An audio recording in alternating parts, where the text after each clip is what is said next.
आप सभी को मेरा नमस्कार। दोस्तों, आईडीबीआई पीजीडीबीएफ के कंपटीशन लेवल के बारे में हम बात करेंगे, क्योंकि काफ़ी सारे बच्चों के हमारे पास कमेंट आ रहे थे कि सर आईबीपीएस पीओ से इसका लेवल कम रहेगा कि ज़्यादा रहेगा।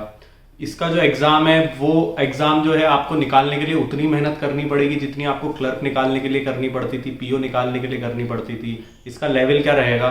तो देखो, लेवल के बारे में तो मैं ज़्यादा आपको नहीं बता सकता हूँ, क्योंकि ये जो पोस्ट है ये पीजीडीबीएफ ने पहली बार निकाली है। लेकिन फिर भी आप ये मान के चलें कि एटलीस्ट इसका जो लेवल है वो क्लर्क से पीओ के बीच का तो आएगा।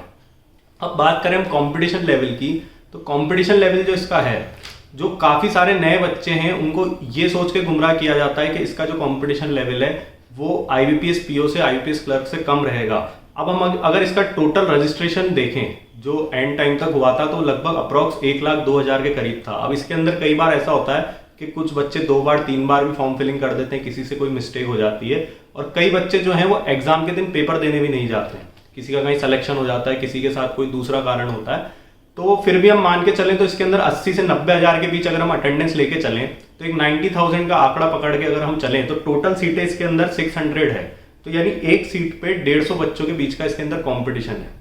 क्योंकि हम ऐसी कंट्री में रहते हैं कि जहां पे कंपटीशन जो है एक सीट पे 150 का कोई बहुत ज्यादा नहीं माना जाता है, क्योंकि अगर हम इस कंपटीशन को आईबीपीएस पीओ से या आईबीपीएस क्लर्क से, एसबीआई पीओ से, इनसे कंपेयर करें तो ये काफी कम है।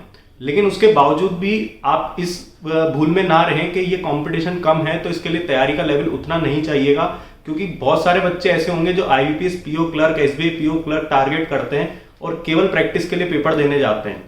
और कई बच्चे ऐसे भी रहते हैं जो उन एग्जाम्स की भी तैयारी करते हैं और साथ में ये एग्जाम्स भी टारगेट करते हैं। भले इसके अंदर मणिपाल पीजीडीबीएफ का जो भी इसके लिए बोला जाता है कि अमाउंट काफी ज्यादा है, लेकिन फिर भी जिनका सिलेक्शन नहीं हो पाता है और जो 2 साल 3 साल से आईबीपीएस पीओ क्लर्क की अच्छे से तैयारी कर रहे हैं, कई बार मेंस में जाके अटक जाते हैं, किसी का इंटरव्यू रह जाता है, वो बच्चे भी इस एग्जाम में जाएंगे।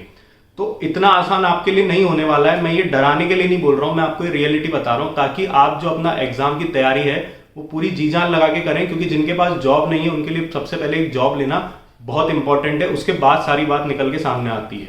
दूसरी चीज ये है कि आपका एग्जाम क्लियर होगा तो भले आप उसको ज्वाइन नहीं भी करें, आप सोचें कि मुझे दूसरे एग्जाम की तैयारी करनी है या किसी का कोई दूसरा एग्जाम भी निकल गया है, तो ये प्रैक्टिस के तौर पे बहुत इंपॉर्टेंट रहता है आपका कि आपके पेपर क्लियर होते हैं तो आपके अंदर वो कॉन्फिडेंस लेवल जो है वो डेवलप होता है। इसके अंदर मैंने जैसा आपको बताया कि काफी सारे बच्चे पहली बार पेपर दे रहे हैं, तो वो क्या होता है, जब पहली बार इंसान पेपर देता है तो वो ये सोचता है कि जब तक मेरा सिलेबस कंप्लीट नहीं होगा मैं मॉक नहीं दूंगा।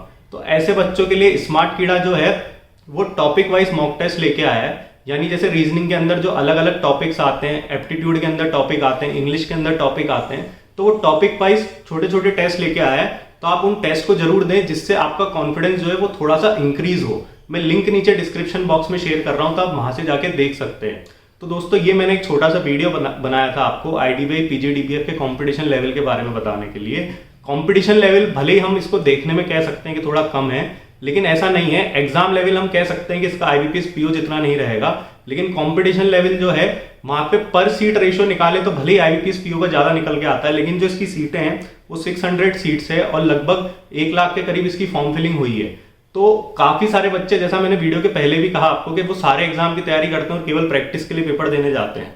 तो इसलिए चीजें आसान नहीं रहने वाली। आप तैयारी पूरी जोर लगा के करें और फिर पेपर दें। All the best. हमारी चैनल को लाइक शेयर सब्सक्राइब करें। धन्यवाद।